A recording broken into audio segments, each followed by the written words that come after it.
ગુજરાતના શિયાળામાં કડકડતી ઠંડી પડી જ નહીં, જેના કારણે શિયાળુ પાક ઉપર માઠી અસર થઈ।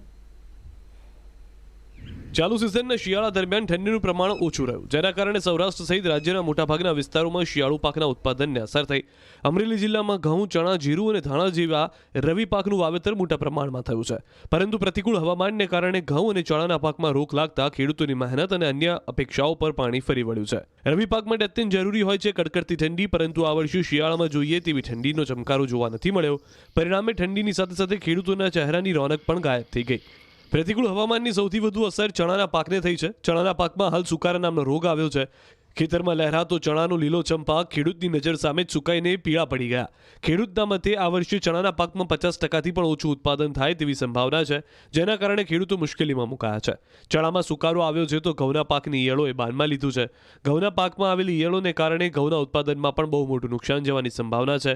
અપૂરતી ઠંડી, વાદળછાયું વાતાવરણ, ધુમ્મસ અને વધારે પડતા તાપને કારણે ચણાના ઊભા પાકને ભારે નુકસાન થયું છે। ખેડૂતો જણાવી રહ્યા છે કે સુકારો એક એવો રોગ છે જેના પર કોઈ જ દવા કે ખાતર અસર કરતા નથી। હજારો રૂપિયાની રાસાયણિક દવાઓના છંટકાવ કરવા છતાં પણ ચણાના પાકને બચાવવાની કોશિશ નિષ્ફળ સાબિત થઈ રહી છે।